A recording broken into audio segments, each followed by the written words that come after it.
मार्कंडेय जी महाराज युधिष्ठिर को उपदेश कर रहे हैं।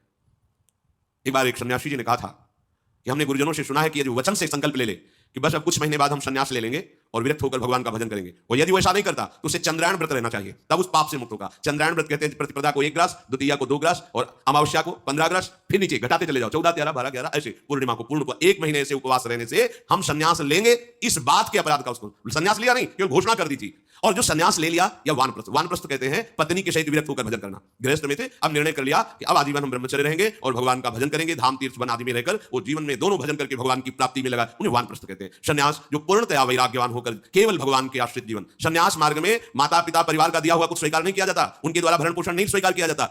अगर स्वीकार करता है अपने धर्म से भ्रष्ट हो जाता है। ये मनमानी आचरण न शास्त्र स्वाध्याय है न सत्संग में श्रद्धा है। मनमानी आचरण से अध्यात्म मार्ग प्रकाशित नहीं होता।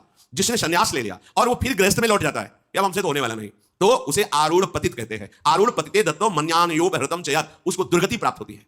इसलिए होश में ये मार्ग ऐसा नहीं हमारा मन नहीं लगता, अरे अहो भाग्य है कि तुम्हारे भाग्य से विषय भोग मिटा दिया भगवान ने, तुम्हें परमार्थ का मार्ग दे दिया, जिसको छोड़ना कठिन है भगवान ने उसे काट दिया, चलो मेरे मार्ग में चलो।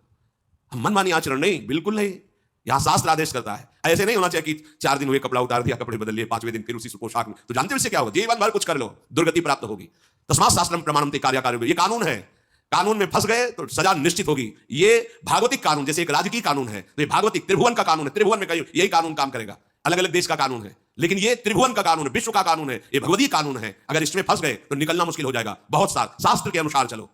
तो जो वानप्रस्थ या संन्यास लेकर के पुनः गृहस्थ धर्म से युक्त हो जाता है, उसकी दुर्गति निश्चित हो जाती है। आप तुम वो कर ही नहीं पाओगे।